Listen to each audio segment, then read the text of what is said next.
love doing always is hearing some stories from the audience. Where's Rob? Is Rob in the room? Rob. Maybe stepped out for a little. Yeah. Tell us your best story about Bradley before we get things started, Rob. Bradley Horowitz? Yes. Some good stories. Oh wow! I mean, what can I say about Bradley Horowitz? I mean, he's got. I think the thing I always really admire about Brad is that it's not so much that he does understand business, and we all know that, and he's got a mind like a steel trap, and I know that. But what makes him truly remarkable is his heart. He's able to see into what people do and be able to actually give them real advice. And he will give you advice even if he's not going to invest. He'll stay with you all the way through it, and he believes. That's the core thing that makes Bradley very special to me. Not beyond being a guy that's been my advisor and has helped me and mentored me, but it's his heart. And there's a dial to that. And I think really, Brad will speak for himself, I'm sure, but it's about building great communities to do great things to create a better world. That's my ethos. I'm sure Brad would agree with that. And that's, to me, that's what it was. But my first conversation with Brad was pretty interesting. You know, he said to me, you can slow down. You don't need to speak so fast to me. I'm going to give you the time. I gave you an hour. I'm going to give you the hour. Let's do this again. I want you to repitch me at another point. And so we did. And then Brad said later, I will help you with this deck. I see a lot of decks. So this is what you're going to do. And he put me through a boot camp of his own personal time, which I don't know many people that would do that, but he did. And along those things, there's so many things I can tell you about him, but I'll let Brad give you the story. Definitely find Rob afterwards. Thank you, Rob. Thank you. Thank you, Bradley, for doing this. And let's welcome Kit up here to welcome us to Pillsbury before we get things started. Thank you. And Pillsbury actually hosts the Xoogler comedy on Friday night as well in San Francisco. So thank you. Yes, please. Tell us more. Yeah, well, I'll go right here really quick. So first of all, I just want to thank Chris, May, and everybody for being here. We're really excited to be hosting you guys. And I think we've got another event either next week or the week after, and we're going to be doing that reoccurring for the months following. So we're really excited. We just love giving back to the startup community, helping out partners like the Xooglers. So we're really just excited. And I also want to thank Nikki and Tina from the Pillsbury side and May. And I know there's a lot of logistics that go on here. So really thank everybody. I'll be really quick. I'll do a quick introduction for myself. I'll talk a little bit about Pillsbury, and then I'll shut up and pass the baton over to Chris to get going. So for those of you who don't know me, my name is Kit Ryan. I'm a M&A venture capital and corporate attorney here at Pillsbury, and that's really just a fancy way of saying if you're buying or selling a business, or you're raising capital, or you have any general commercial or corporate issue, I'm the guy you should talk to. Before Pillsbury, I was a CPA and I was also an entrepreneur. And so if you ever want to talk war stories, we have to do that. For those of you who don't know Pillsbury, which is not to be confused with the Doughboy, Pillsbury is an international full-service law firm with the top 10 startup practice. And that's really just a fancy way of saying we have over 700 attorneys in every single industry that you can think of. Think employee comp and benefits, tax, IP, corporate, you name it, we have attorneys that do it. And so if I'm not the person who knows how to solve the issue, I'm sure I can find someone who does. Just real quick, I'll throw out some notable clients. We have Chevron. We formed them in 1879. There's a little company called Intel. We formed them a few decades ago. And just this year, we represented Encharge, which was one of 24 AI companies to raise over $100 million this year. So we have a little bit of experience representing startups. All right, I'll pass the baton over and let's go, Chris. Thank you, Kid, and thank you everyone for coming out tonight to hear Bradley. I had to divert my flight from the Middle East, and as a result, I said, Bradley, could you do us a favor, please? And he said, sure, Chris. 30th of June, right before July 4th, he said, I can do this for you. So thank you, Bradley, for making time. And you're very busy with Circle IPO, board work, and everything else. So appreciate the time you're giving to all of us today. Who here worked directly with Bradley at Google? Yes, raise up your hands. Yes, a lot of old friends, and please make sure I ask your questions later as well. But I had the opportunity to learn and hear so much amazing things from Bradley, from my dear friend Mary Grove, Himiko Mountain Grove, who worked directly with Bradley. And through my time at Google, as you can see when I was there, unfortunately didn't get to know him there, But afterwards, as I was developing the Google community, we have our 10 anniversaries in seeing the swag. We got some great support from Bradley, and thank you. He invested in a lot of the different initiatives we are doing, and continue to give his time is the most valuable thing that Bradley has to us, to all of us, and to myself. So thank you, Bradley, for all your support. But before I start questions, tell us about your career. It's pretty remarkable, from the MIT to founding a startup. We don't have enough time going for to that. Yahoo Pipes, but I guess I just turned 60. I mean, the question we want to know is, how could they learn from here to augment their trajectory? What else should be doing? Anything, any highlights you can share? well, I will give a very brief but sort of confessional biography that I think has little kernels we can anchor on and expand upon. But like many of you, I sort of grew up loving technology and hacking. So sort of stumbled into an Apple II in high school and was hooked from that point on. Neither of my parents went to college, and so it's sort of fun taking my daughters around to tour 15 colleges so they can have the one of their pick. I applied to one college and saw it the first day of classes. It was the University of Michigan, the state school, the only one I was allowed to go to. And it turned out to be a pretty good one, especially as state schools go. I consider myself really fortunate to have stumbled into that. And because I loved hacking, I sort of fell into, it was actually the AI lab. A visionary professor there launched the AI lab at Michigan in the 80s. And his name is Ramesh Jain, and he's a lifelong friend and mentor to me.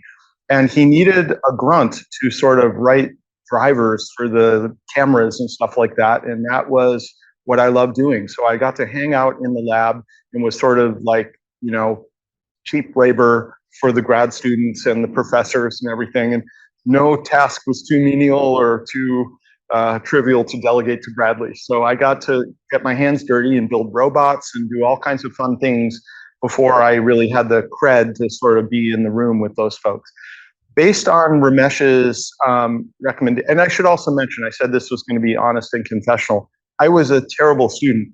I forgot about the details like going to class or taking tests and stuff like that. I just like to hack. So I was just there building stuff. And eventually, you know, the GPA and the problems caught up with me. And it took me 6 years to actually graduate. I had to retake a couple classes and, you know, barely graduated. But on the strength of Ramesh's sponsorship, I was accepted to MIT for grad school. And that was good because there were no classes or tests, you just hacked. And so it was a good fit for me culturally. And I then fell under the sponsorship of my advisor there, Sandy Pentland, who's now at Stanford and amazing in many, many dimensions. He's reinvented his academic career many times. But I studied computer vision and AI in the early days, back when it didn't work. And you know, you'd get a PhD for moving the state-of-the-art 0.01%. You know, worked a little bit better, but eventually dropped out. I got my master's and dropped out of the PhD program to do a startup in the Web 1.0 gold rush that maybe a few of you in the room were old enough to remember. We drove from Cambridge all the way to California, but we ended up in the wrong place. We were in San Diego. And it took us about 18 months to realize that these surfers and golfers and rich people were not the hackers we wanted. So we caravaned the whole company up to San Mateo and built a company there called Virage. And I was joking with Push, who's here. He said he's building Virage 2.0. It's probably Virage 6.0 at this point. But we were so clueless. And those of you not old enough to remember, back in the 90s, it's not like you could read a bunch of Paul Graham essays and figure out how to do this stuff. We didn't know how to spell VC, let alone get a meeting with one, you know? So we were very, very clueless. We were just a bunch of academics. We put a price tag on our research and waited for the world to beat a path to our door, and it didn't happen. And so finally, a couple of compassionate VCs at Sutter Hill Ventures and Trinity Ventures gave us some money and gave us a clue and gave us a CEO. And then we sort of launched the company in earnest and eventually took the company public on NASDAQ. And many great Googlers actually came from that company. So Dave Gerard, who some of you might remember, who ran Google's first enterprise division, was VP of marketing at Virage. He hired a bunch of people under him. So probably for a small company, Virage peaked at maybe 300 people. We probably had 50 that landed at Google over the years. So I was really proud of that. I went to Yahoo after the sale of Virage to another public company, and didn't expect to like it at Yahoo or stay at Yahoo, but I actually did. I was learning a ton and worked with a guy named Jeff Weiner, who went on to become the CEO of LinkedIn. And on the tech side, it was T. Lou, who is an amazing technologist. Just really great people that surprised me. So while I went there as a place to kill time and park and rest, invest, and think of my next great startup idea, I actually immediately became very engaged and loved it there. The most important thing that happened at Yahoo was I met my future wife, Irene, who some of you may know. Irene was running and building the design department at Yahoo, and she got recruited to Google first to come work for Alan Eustace and build Google's first proper design function. And I followed her over later. The second most important thing that happened at Yahoo was I acquired a small Canadian photo company called Flickr, which was sort of the Instagram of its day. Steve Jobs had not yet created the iPhone, so Flickr sort of reached a plateau. It needed a few more ingredients before it could really take off, but it had all the right ideas in hindsight. And in fact, in some ways, still more advanced than anything else out there. So I followed my wife to Google. I sort of joked that I came to Google for love. She recruited me over, and I came to work for Salar. If any of you remember Salar, in the early days of Google, there was sort of the trinity of product leaders who worked for Jonathan Rosenberg. There was Marissa, Susan, and Salar, and I came as sort of a lieutenant for Salar and learned a tremendous amount from him. He's an incredible leader. And long story short, had nothing but fond memories from my time at Google. It's just an incredible company. Similar to when I landed at MIT, I just felt like I had found my tribe. You know, Rob talked about heart. It's something like, I was a little bit like, you're talking to a room full of Googlers. They don't understand heart. But my experience of Google was filled with heart, and it was filled with community. And in the long run, you don't remember the product reviews or the metrics. You remember the people and the people that you work with, and the love that you shared, and the passion that you shared, and the hard work you poured in together. And I'm remembering that and appreciating that tonight. And getting back to Flickr, while I was at Google, a friend of mine from Yahoo he was sort of in transition, needed a place to stay, and ended up sleeping on my couch. And he was building a video game. And I know a lot about tech, but I'm not a gamer. I don't play games. I don't enjoy games. I know it's huge. It's just not for me. But he asked me if I would like to invest in his game, and I had never invested. And we'll talk about angel investing, but I knew this guy was amazing, even though I didn't know anything about gaming. And so I wrote him the smallest check of support I thought would not insult him, basically. I wanted to support him, but not too much. You know, for 5 years, I was thrilled that it wasn't a penny more, because this game was going nowhere fast. He kept grinding away, and you know, it was not happening. And finally, in year 5, he sort of called it and said, the game isn't working. I'm going to shut down the game. He laid off half the staff that had been passionately building the game. But he said, I'm going to try one more thing. And the one more thing was to build the game. He had engineers in Vancouver and San Francisco and New York, and they had built this enterprise communication tool so that they could do the work. He took that, rebranded it as Slack. It became the fastest growing enterprise product in history and sold to Salesforce for $29 billion. Yay! You know, and the smart friend Stuart, you know, a little light bulb went off in my head and said, I have a lot of smart friends, and I should invest in their companies. And so one of the next ones I did was Dave Gerard. He left Google and formed something called Upstart, which was basically AI before AI was cool, as applied to lending, better FICO score, if you will. And he built it in a very clever way, such that they didn't originate the loans, but provided this as a service to lenders. And that had an amazing IPO. In fact, my next 40 investments were all sort of that flavor. great people I had worked with or who had worked for me that were leaving and starting companies. And that cohort of 40 was absolutely amazing. I had 5 IPOs. I had many great acquisitions. And then this terrible thing happened, which was I ran out of friends, or at least start friends that were forming companies. And so my wife and I, we had to figure out a plan B, as she had left Google, did a brief stint with Sebastian at Udacity. If some of you know Udacity, she was part of the founding team there, and then left and was recruited by Vinod Khosla to go to Khosla Ventures.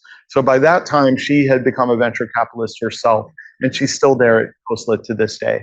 But our strategy was basically to invest in funds. If we couldn't invest in friends, we invested in funds. And the idea was they would send us deals, we would send them deals. It would put us in the flow of what's happening here in Silicon Valley.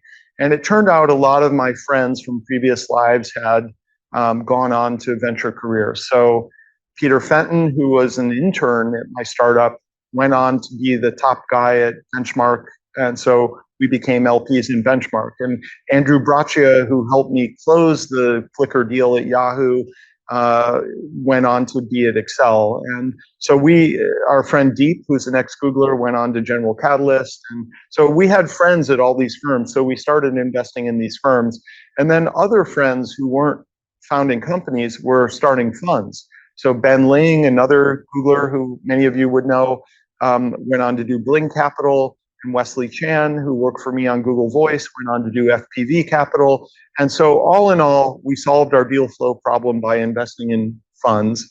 And we've subsequently, now we're up to 170 different angel investments. And the highlights, recent highlights are Scale, which it wasn't an acquisition, but it was an event. It had an event last week.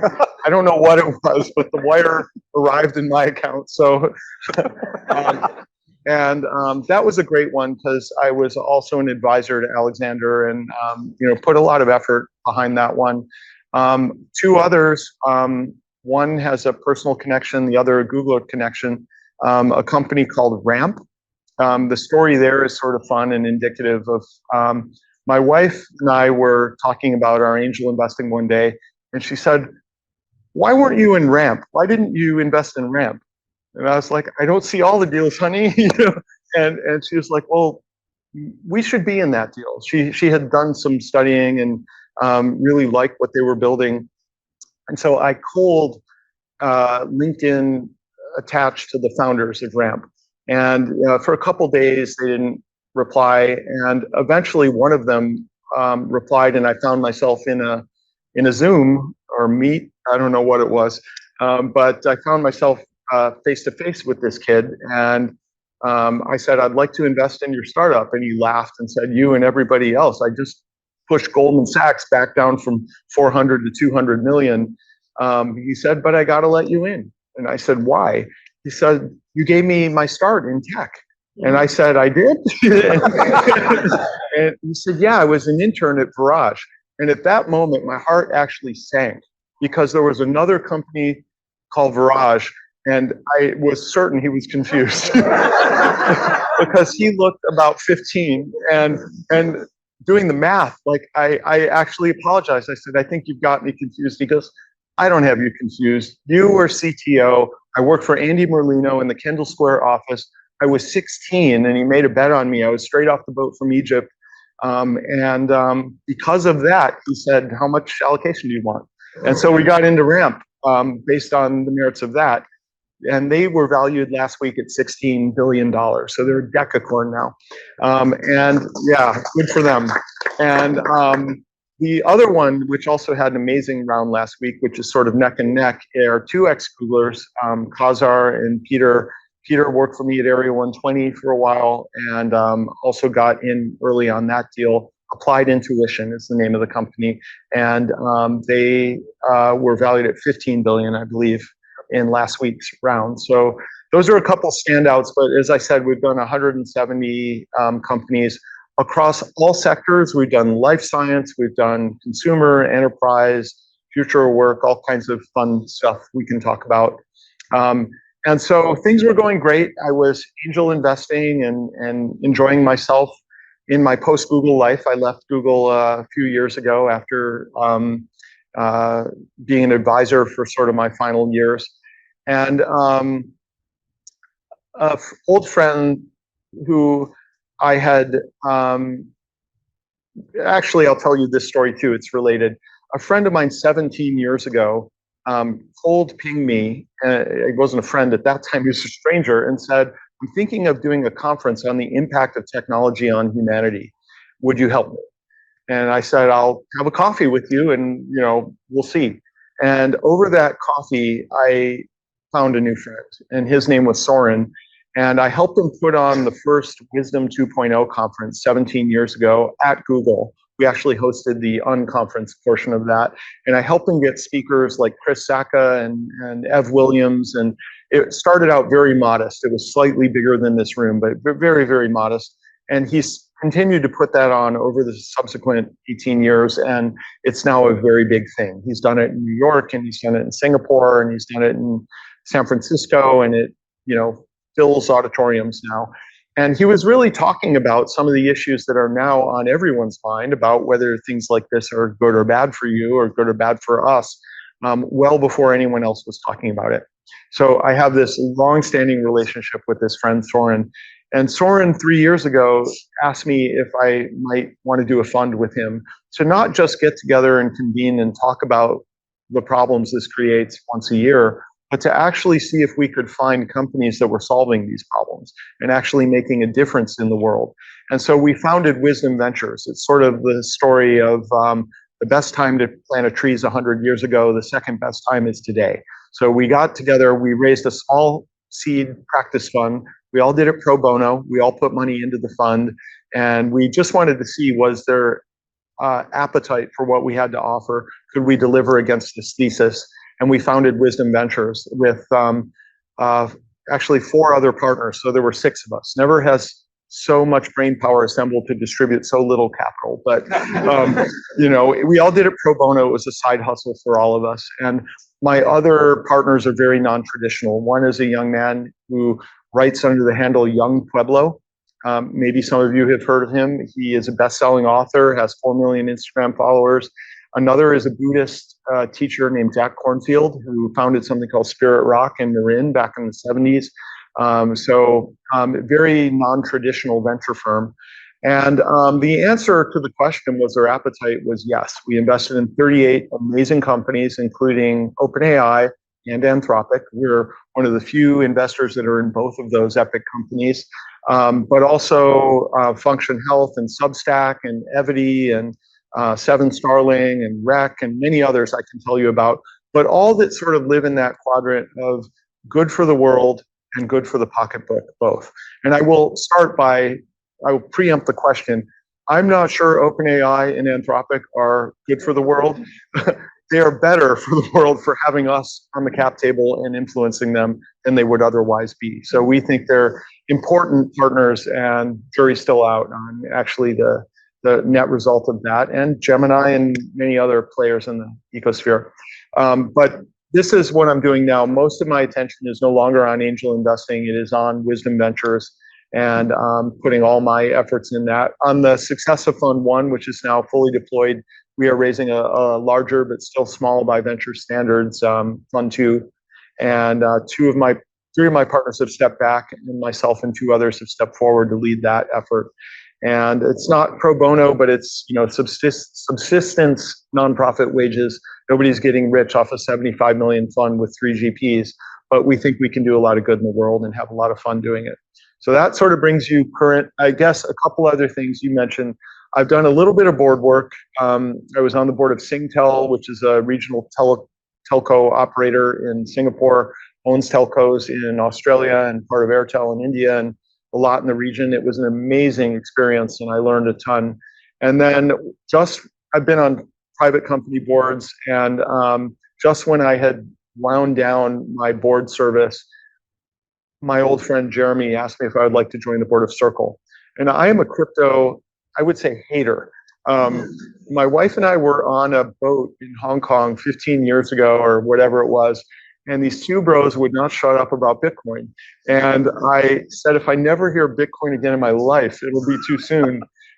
These guys were so obnoxious and we were trapped for 4 hours with them. And so I successfully avoided crypto for a very, very long time. This friend of mine, Jeremy, was part of the Web 1.0 world. He wrote something called Cold Fusion and ended up at Macromedia. And he was someone I really trusted and could talk to. And he told me about stablecoins. And he said, stablecoins are basically, you give me a US dollar and I'll give you a tokenized representation of the dollar. And you can now send it around as easily as you'd send a packet. Like this whole thing about it takes 4 days to wire money to the Philippines. Like, what are they smoking? I mean, it should take a millisecond and, it shouldn't cost anything, And I realized he was right. And because especially of the pegging of the token to the dollar, he can tell me what that token will be worth 100 years from now. It'll be worth $1. It's not part of this pump and dump scheme of sort of, hyping this, the value. And so all of this appealed to me, and I joined the board of Circle, much to my chagrin, after much diligence. It also has blue chip investors like General Catalyst and Excel and Jim Breyer and many, many Googlers in the tech side of the company. Lee Fan, who I've heard her name a few times tonight, is the CTO. And Nikhil Chanduk is the CPO. So like it's run and built by Googlers, which also gave me a lot of comfort. But the company recently did an IPO. It's ridiculous. It was 4 weeks ago. It seems like it was ages ago, but we went out at $31 and the stock was trading at $240 recently. And I think $181 last I checked today. So, very successful IPO, very incredible journey for me, and sort of the last thing I'd be expecting me to do, but it's been nothing but learning and wonderful. Amazing, amazing, Bradley. Thank you so much. And the guy who actually organized that boat is here, I think, from Hong Kong. All right. So, cool. Yeah. That's okay. Just about those two guys. What a wonderful story. I think I would like to go from there, Bradley. A lot of people here would love to be in your shoes and finding so many amazing people to work with. How did you find so many people to work with that's so incredible? What advice do you have for all of this?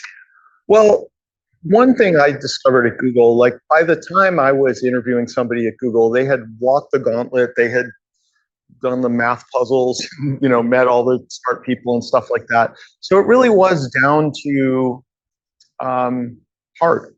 And what I told Alexander, I remember telling him this in a fireside chat that we did, is sort of, you want people that are going to be great on the journey. Like when you're working with someone, whether it's in a corporate setting or especially in a startup, it's not all going to be fun, pop champagne, IPO, everything's up and to the right. There's going to be problems. There's going to be struggles, and it's going to get intense. And there are some people I've met in my life where even when things are good, it's a drag to be with them. It's sort of like an energy vampire that just sort of brings you down.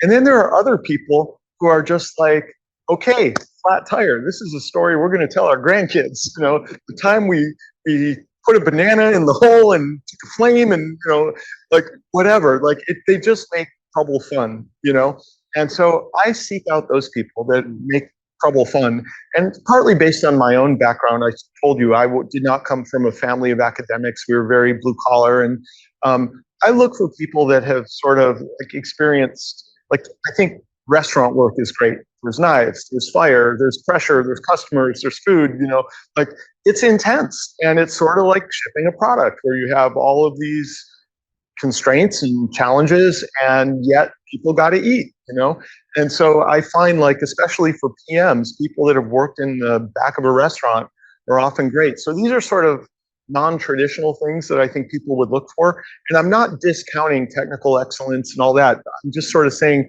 by the time I'm talking to these people, most of them have sort of run that gauntlet. And then I'm evaluating people based on these other dimensions of their personality. So a lot of the question of how did I get to work with so many great people is I've chosen to work with so many great people, not only in terms of hiring, but also in terms of who I've sought out as mentors. And, like Patrick Pichette, former CFO of Google, is an incredible mentor and someone who I feel is in that realm of people that has so much to teach me and has the right attitude about struggle. I've never seen him break a sweat, really, no matter what's happening, up quarter, down quarter, stock up, stock down. I mean, it's one of the most challenging roles in a company is to be the CFO. And that man is steady as a rock. Patrick is also a big giver back to the Xoogler community. He's spoken to us many times. So yeah, Patrick's amazing. I think something the audience would also want to know is the frameworks. You talk about how your wife asked you to get into Ramp. I'm sure you've looked at how to invest, what to invest in, which funds to invest in. How could folks in a room really learn from you of how you assessed all these different things? So I will say, I mean, this is part of what I feel obliged to say about angel investing. So there are many good reasons to angel invest, and I think making money is not one of them. Learning is probably top of the list. And so if you index for learning, and that learning can be, I'm going to have a front row seat on a AI or a crypto journey and learn from people that are sort of on the field, and I get the benefit of a front row seat to that. So I think learning is an absolutely great reason to invest. And I've done many investments not to make money, but to learn. And to learn about a market or get to know an entrepreneur better. There are many reasons to do that. In terms of seed investing, which is what I'm focusing on right now, I don't think the business plan, I mean, I've never seen one. I'm sure there is one, but I've never seen one where the plan somebody made on year 0 was what they executed in year 10. So back to my story, there's going to be a journey that you're taking. It's not always as radical as you're building a video game and you end up with Slack, but there's variations of that. And so I'm much more tuned in on who is this person. Mm-hmm. The business plan is a very important part of their thinking and their evidence, but I don't take it as what I'm investing in. I'm investing in the individual. And for that, you have to get to know them. You have to spend time with them. You have to do references on them. And that's the best. I mean, the best is when I know somebody because we work together. We've already done this. I know what their work ethic is, and I know all of that stuff. The second best is when I didn't work with them, but Chris did. Tell me the real scoop on Push or whatever. Who is this person? So deep reference checking, really getting to know them at the human level. And I've passed on many great investments that were just not for me because I didn't want to work with that individual. I'm not going to name names on that one, but so for me, it's much more about the heart and what am I going to learn from this? And yes, it's great if some of these are successful and make money, but there are many, and I have examples of this where they've failed. And my first question is, what are we going to do next? You got another startup in you? Do you need some time? I'd love to be the first check. And so, that's when it went really well. Is the expected case, by the way, is fail, right? This is another thing I want to be sure to share is if you are in the business of making money, you can't expect to do that investing in 5 or even 10 startups, right? The statistics are such that you just don't have a distribution large enough to catch an outlier. You might, and we have some unfair advantages. We have a great network and, you'll put all those to work. But part of the reason I've invested so prolifically is because I really believe you need to catch the outliers by having a large enough sample set. And so if you are interested in making money, I would suggest you spread thinner rather than concentrate your bets in a handful. You actually need a larger set. We'll dig a bit deeper into that in a little bit, but what I want to dig into firstly is the key advice. You mentioned you've mentored Alexander, what a child prodigy that is. Yeah, he's amazing. Whether it's that case or other cases, how do you know when to lean in and the advice you've given? Can you share some examples? You don't need to name names who you gave advice to, but what have you given to some of the investments you've provided insight to?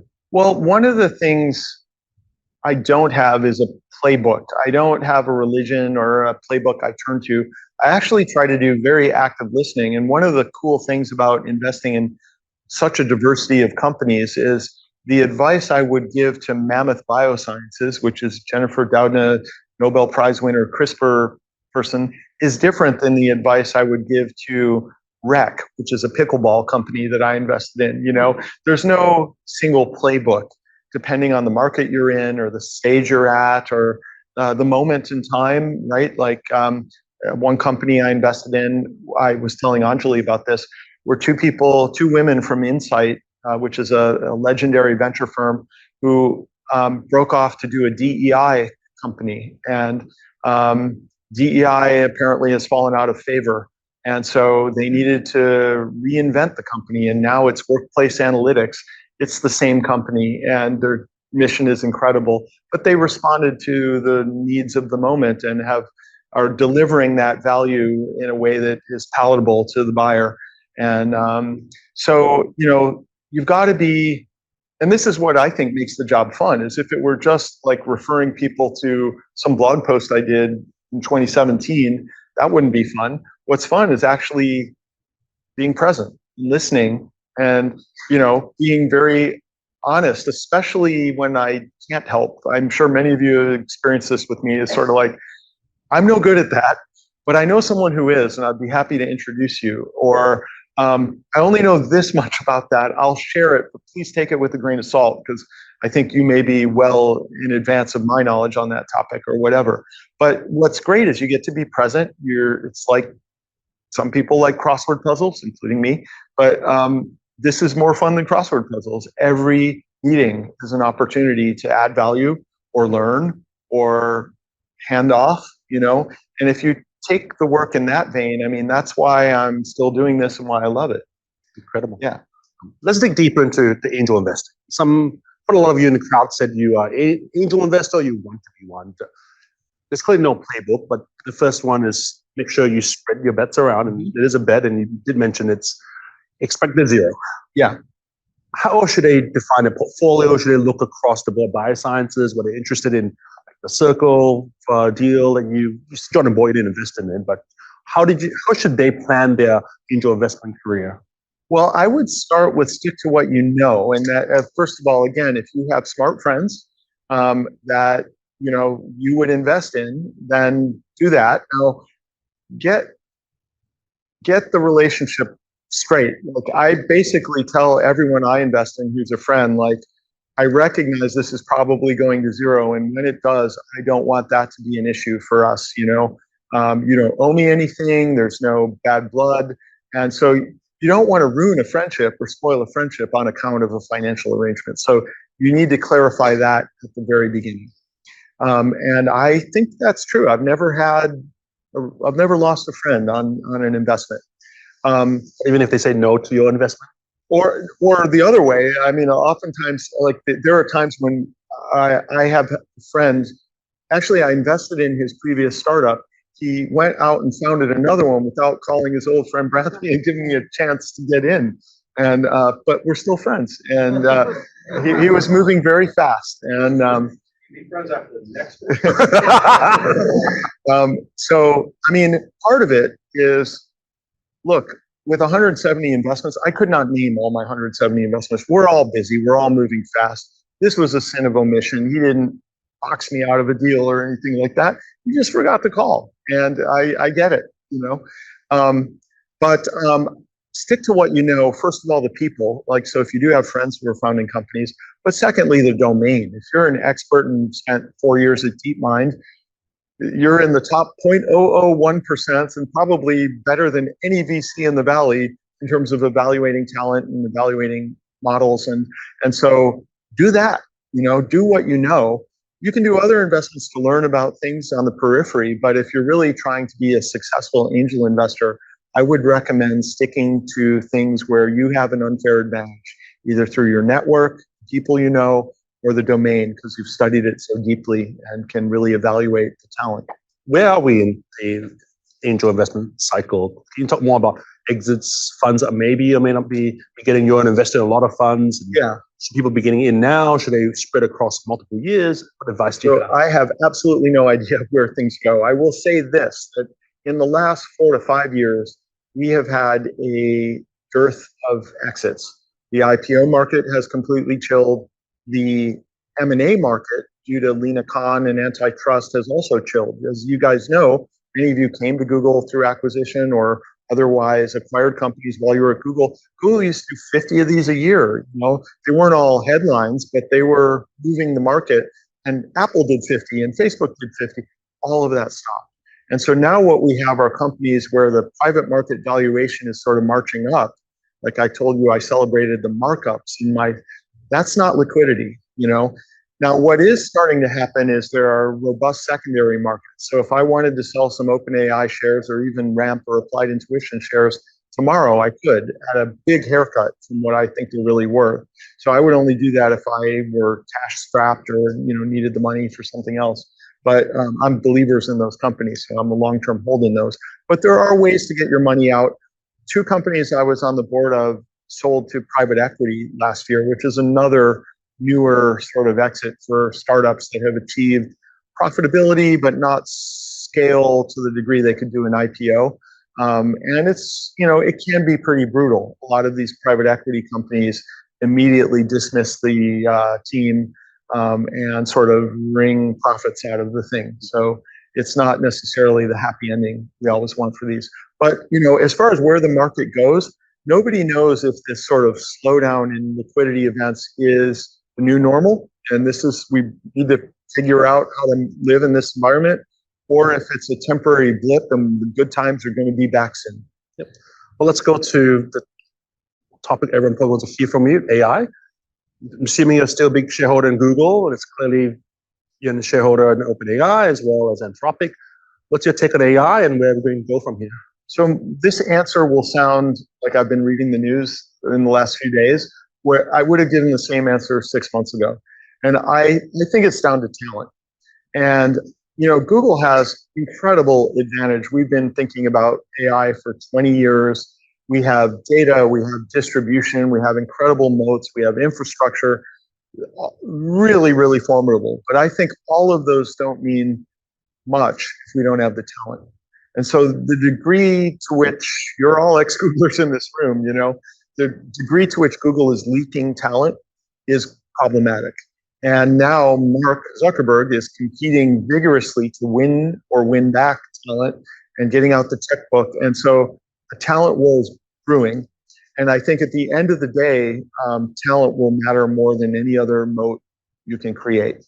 And so I think I'm hopeful for Google and still a shareholder and still a fan. And, a game just started, certainly not over, but Google needs to get very serious about talent. Should folks go over to Meta this long weekend, and everyone's gone on vacation besides Meta's HR team? I don't know. I really, it's sad when I see people responding to bribes, basically, but I also understand. I mean, as much as we talk about heart and mission and stuff like that, people have mouths to feed and villages to support and yachts to buy and all kinds of, things, so like, I don't know how I would react as a 25-year-old kid with the temptation of $100 million offer from Mark Zuckerberg. Yeah. So I don't judge them for that, but I do think that, one, and this is the same advice I'd give anyone making a career move.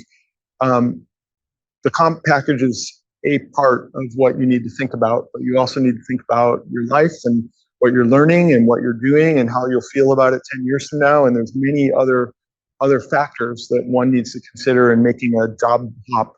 And I think Google scores very well on many of those dimensions. So you talked about being in the industry since the 90s. How much of this is hype?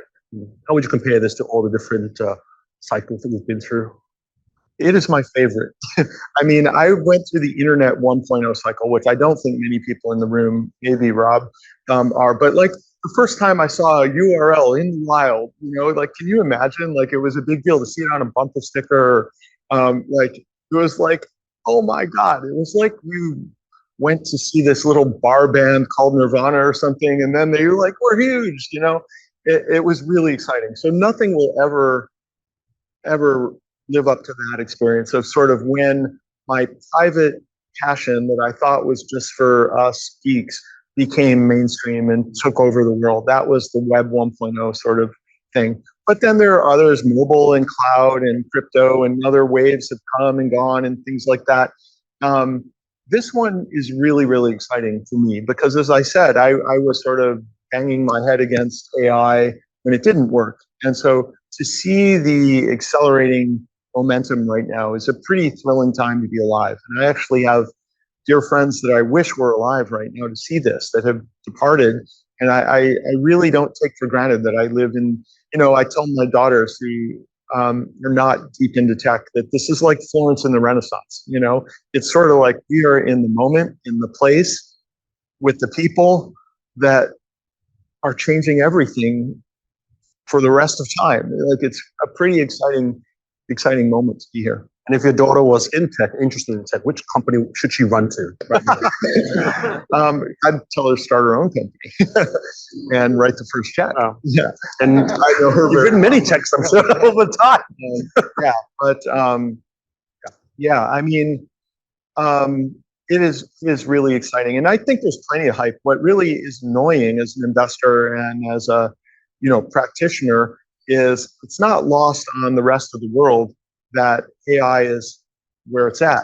And so now everybody sprinkles a little AI on their company in the same way that in the Web 1.0, we had all the MBAs and, bros sort of coming in and invading our space.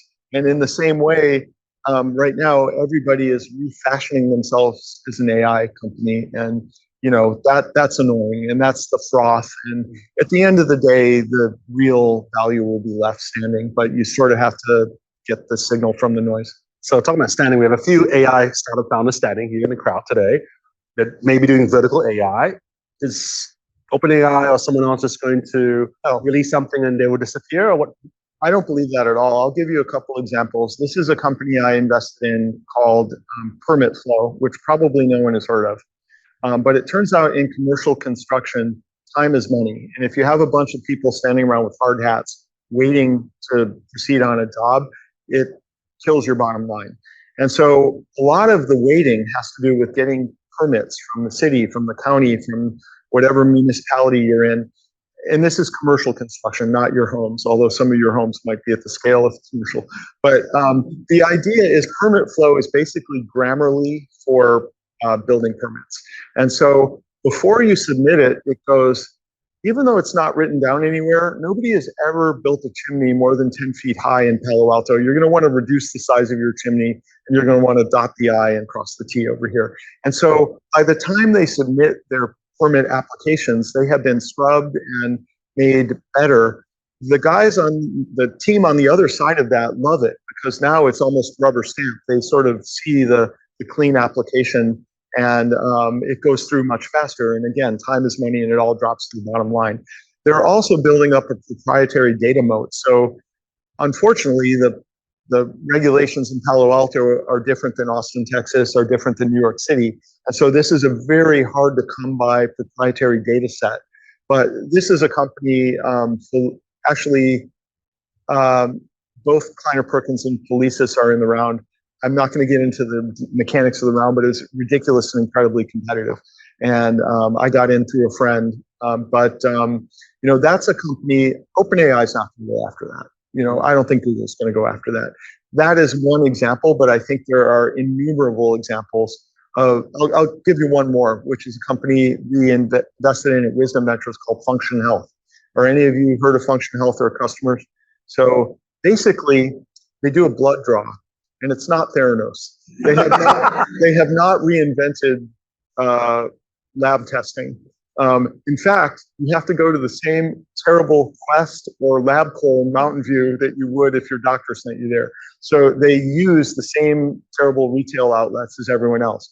Their innovation is that they do much more testing. So you draw 12 vials of blood and you test for 200 markers, and you do it twice a year with much more frequency. And then what they use AI for is the understanding and the data analysis in the back end of that data set, those biomarkers. So no doctor can remember if your potassium's low, but your creatine's high and your sodium is low, then that means, it's just too much data to hold in your head.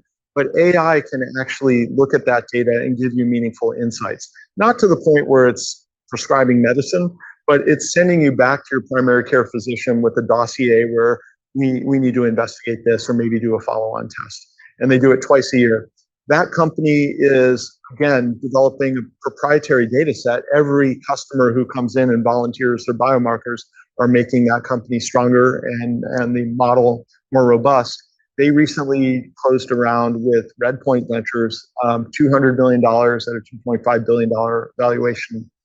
So huge markup for us. And another example of I don't see big AI, the AI platforms going in and doing the work to work with Quest and LabCorp and all of the grunt work that makes that possible. So I just think there's innumerable opportunities like that where, I do think if you're building a foundational model, you're 5 years and $100 billion too late, basically.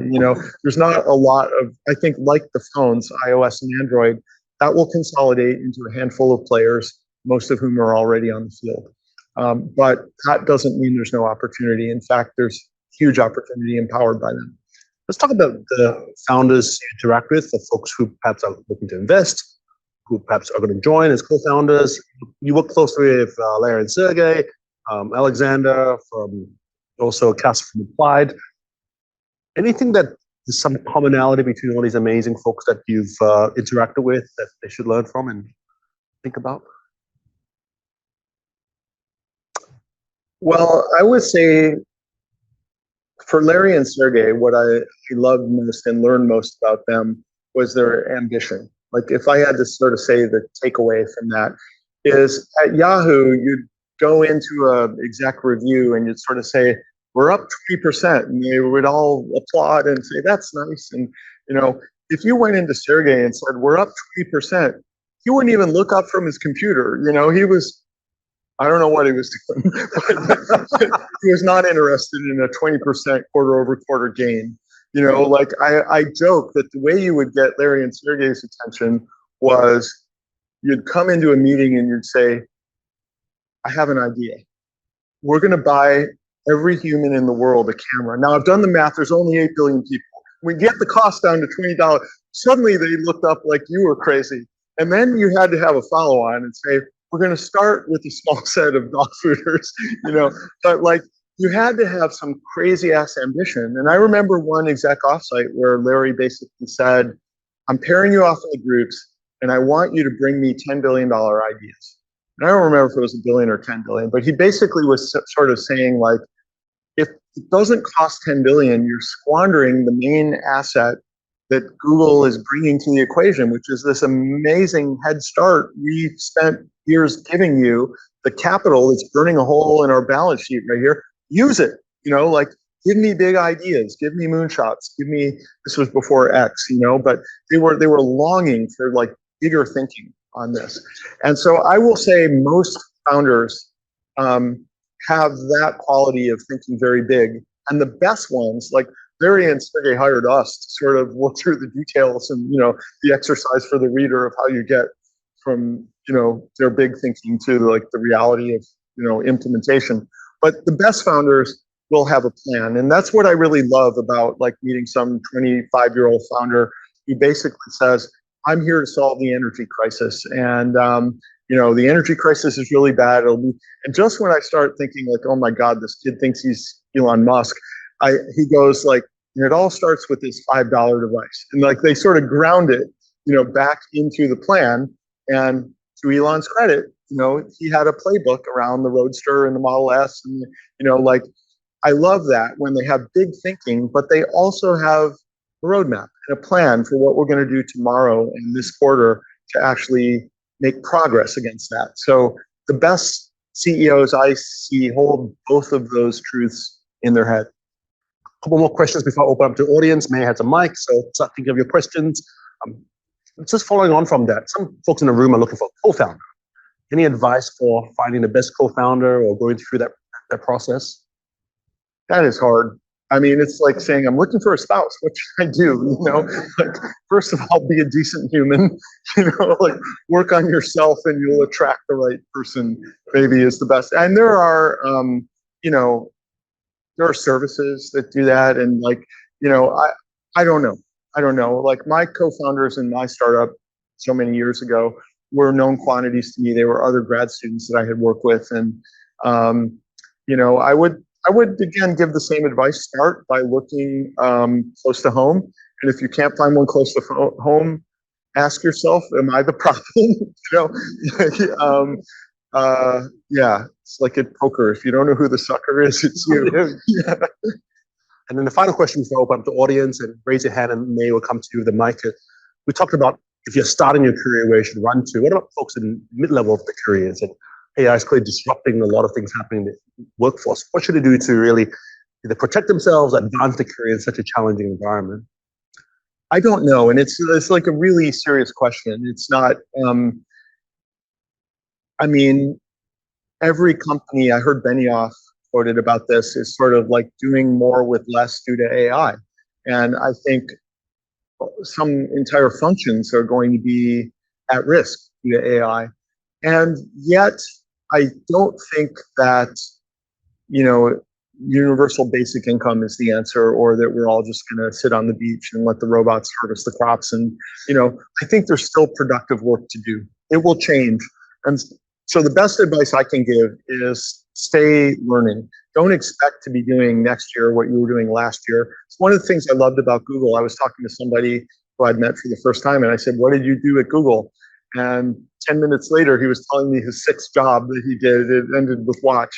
But it was great because you could hop around and work on autonomous vehicles or advertising models or deep infrastructure, and in the same way, if you stay constantly learning, I think that's the best you can do, is sort of don't ossify or imagine that your role will look like or be called tomorrow what it was yesterday. We're just living in a dynamic world where the best thing you can do to keep your skills relevant is to keep your ear to the ground and keep learning. Thank you. Questions? Start with here. Thank you. Wow, Brad, that was a lot. A lot of good stuff in there too. I have 2 questions kind of related to, you mentioned that you're raising your second fund.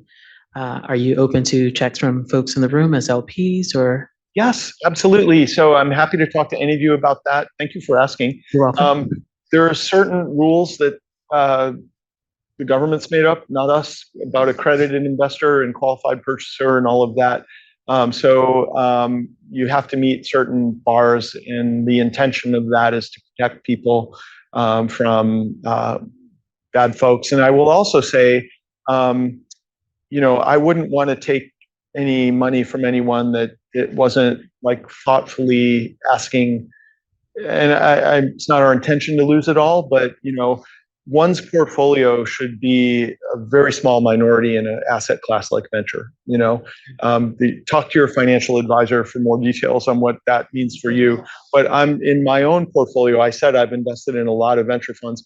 I'm over indexed on venture right now, and it's too many. And many of these are small checks, and I'll be okay. Don't worry. But for you, I would want to ask all of you to think very carefully about it. But if you've done that thought and it's okay with the government, we'd love to have you. A couple other things, 74% of our portfolio companies have a diverse founder. So we are not a diversity fund, but we care a lot, and we think it makes for better founders. That's another thing I didn't mention in what we look for. I have definitely walked away from teams of 15 men. And because I think they're in a death spiral where if you haven't hired a woman by now, you're never going to be able to hire a woman. You've just boxed yourself out of half the talent pool, slightly more than half, actually. So,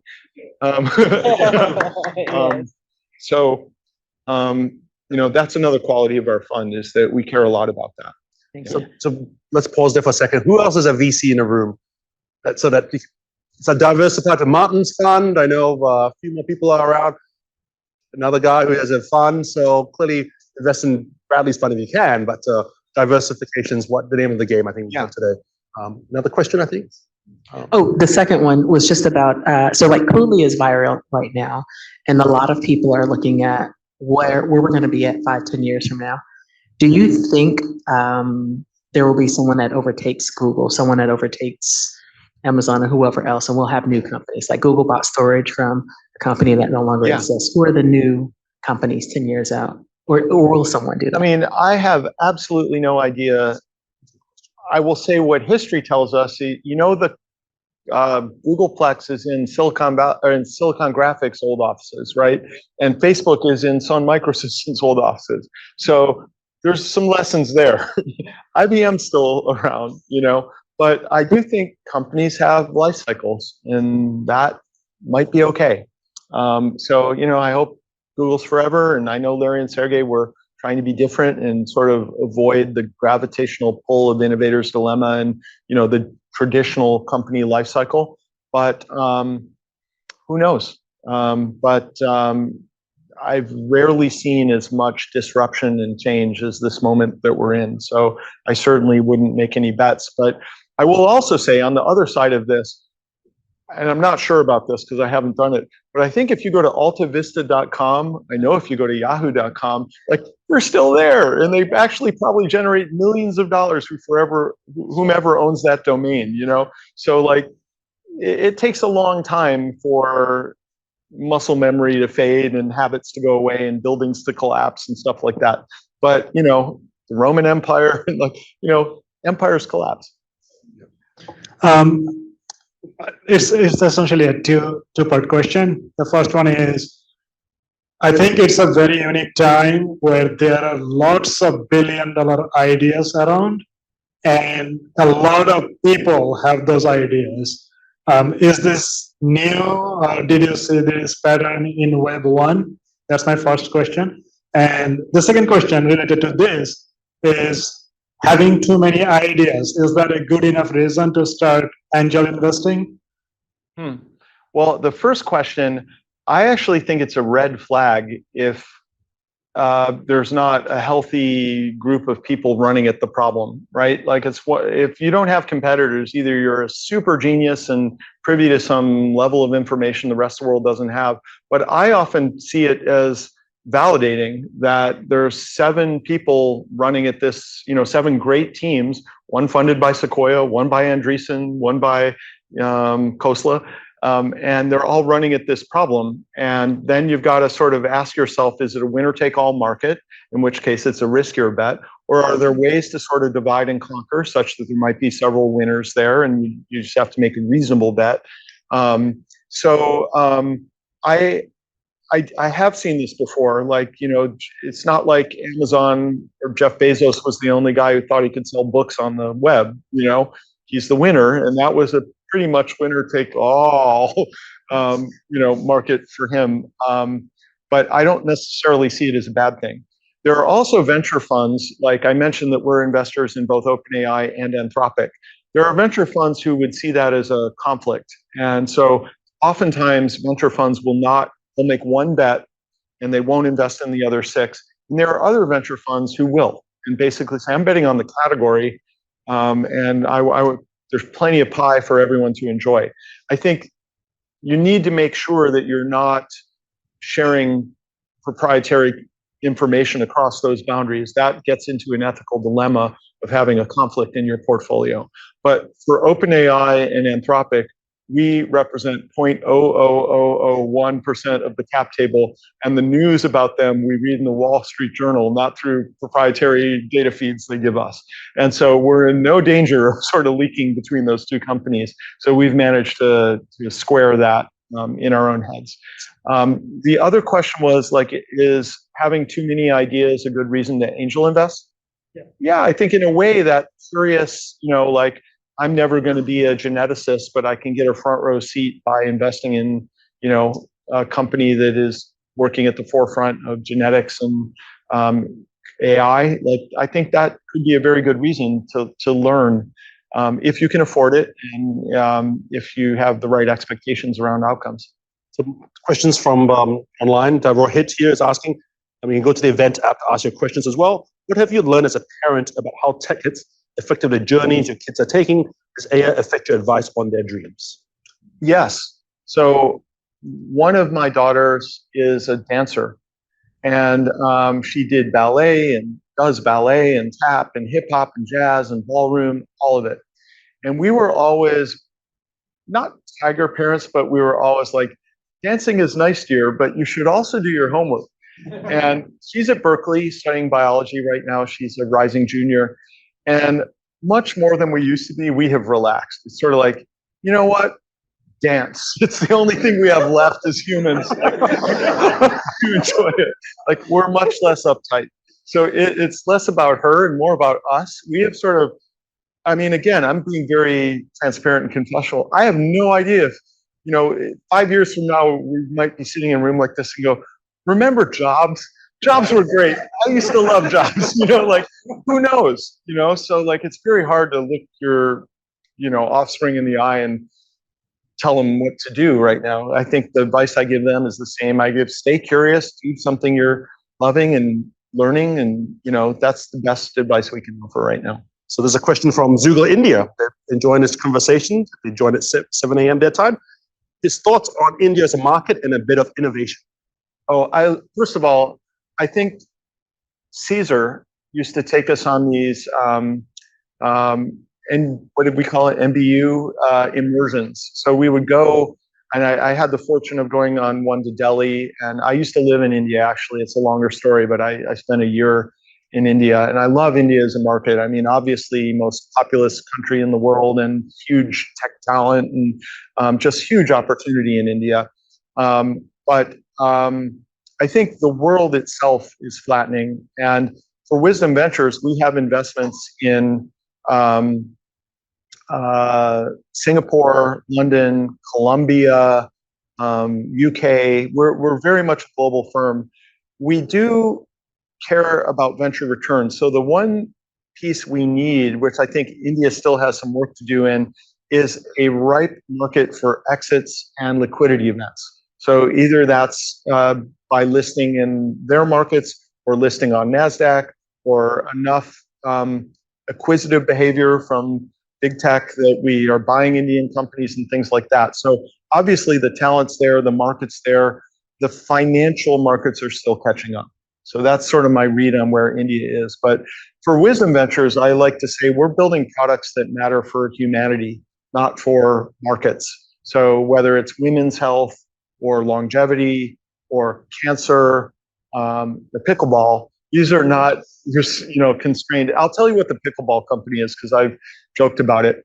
Actually, it has a very indirect Google connection. I'm an investor in a company called Mill. They make a composting bin, and the founder of that is the co-founder of Nest, Matt Rogers. He brought over another early Nest employee, Harry Tenenbaum. Harry's wife, Rachel, was an Uber executive, and she was a pickleball player and was frustrated. Why do I have to go to Mitchell Park, stand in line at 6 in the morning, and get paired up with some granny who, by the way, kicks my ass? Why can't I order a pickleball game the way I order an Uber? So she created this company called Rec, and it basically says, I want to play at 3 p.m. within 3 miles of my house with a C- player like me. And it makes the match, makes the player, reserves the court, and they sell it B2B2C. So the city of San Francisco is now a customer. And obviously, it's not just pickleball. They can allocate swimming lanes or any other fixed resource that way. But if you look at Parks and Recs departments, it looks like that circa 1996 website, and it, broken in a million ways. They've modernized it, made it mobile, and that's a good example of what I think is an exciting company. So, pickleball for the world. Good in India. Good, they're probably better racket sports in India with badminton and squash, and yeah. Basically, maybe one last question. I know we have more pizza outside, right, May? So, Hi, I'm Aaron. I have a question about what are some emerging spaces that you're personally most excited about that's underrated right now? Yeah. So what we're doing at Wisdom, we say tech-enabled well-being, and we have a very wide aperture on well-being. So it is sort of the things I've been mentioning. Why did we invest in a pickleball company? It's not just we see a good market opportunity there. It gets people off screens, into their communities, exercising in fresh air. It sort of hits on multiple levels with their community. So there's many, many things about that we love. But when we say well-being, could we invest in a fintech app? Well, people generally have a traumatized relationship to money. And, like if there was something, I was an investor in NerdWallet, which gave more transparency to users. And I think Upstart is an example of a fair lending model. So some of the things that are guised as fintech companies can actually have agendas which are really about creating a fairer, more just world. So I think, yes, Wisdom Ventures could invest in that.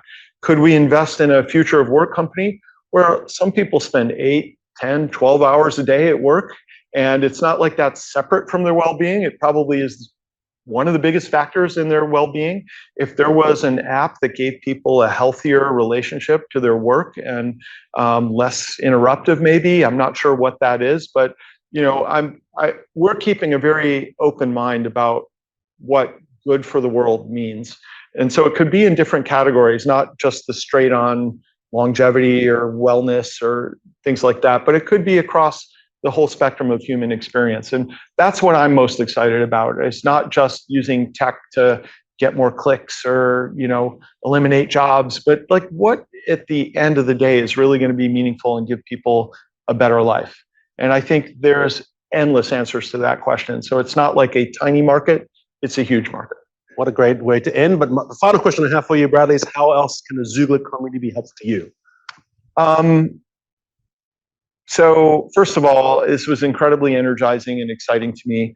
From a selfish perspective, bring me your deals, your startups. You know, like I'm still sourcing deals and, you know, still investing. And I've slowed way down on the angel investing, so I am more interested in those that fit the Wisdom Ventures thesis. But as you heard, I will try my best to be helpful. If the deal you bring me is not for me, I will introduce you to my friend over here, and maybe it's for her. You know, I try. My philosophy is really sort of be relentlessly helpful and not transactional. There's no ledger where, you know, someone owes me a favor for an introduction I made. It comes back in various ways over many, many years. And I'll tell one more story about my startup, Virage. We were timed such that we IPO'd in 2000, but at the end of that year, we were laying off over 100 people. And it wasn't fun, and it was sad because many of these people had given up jobs at other companies to come work with us or moved across the country to come work with us. And people were rightfully heartbroken and angry about that. So we laid people off. And it was an incredible, traumatic and terrible experience. I hope no one ever has to go through organizing a layoff. But when you do, know that almost to a person, they've come back to me and said it all worked out for them. And it's amazing to see the spectrum of what that meant for them. Some of them said, yeah, when I got laid off at Virage, I went and joined this tiny little startup called Google as employee number 89. You know, thanks. You know? I needed 6 months off to clear my head. I went to the beach in Thailand and, you know, I met my wife. Look at our kids. Couldn't be happier. You know, not everyone has come back to me yet and given me their happy story of how it all worked out for them. But in general, I have an abiding faith that it will. And it's given me a lot of sustenance and courage. In fact, when I have had to part ways with people, which is part of being a leader, even if they aren't caught up with the reality that it's not working, if you're clear on that point, you're really doing them a favor and you're really doing them a disservice to hold them in a position that isn't working for you. And so that was a great lesson for me that I'm always generous in sharing, is that part of being a leader is doing what's hard, not just what's pleasant or comfortable. And if you're old enough and have seen enough validation of this, those hard decisions are really the most compassionate thing you can do for people. On that note, Bradley, thank you for teaching us so much. Thank you. Leave Bradley to stay around for a few more minutes. No questions. We brought more pizza out there. Maybe Christina, George, you can raise your hand. There's our lovely host besides Kit here at Pillsbury. And who's the startup founders in the room? I want the founders to meet each other. Who are the founders? So founders, go meet each other. VCs, go hopefully invest in all their companies. We're here to help all of you, and thank you for being part of the Xoogler community. We have another great lineup tomorrow. The CTO of Character AI, also a Xoogler. Please reach out and Sunita Verma. Amazing. Getting coffee with her next week. So give us more suggestions to host more events, and also moderate more events for us, and and organize more so we make it as strong a community as possible. Thank you. Thank you, Bradley.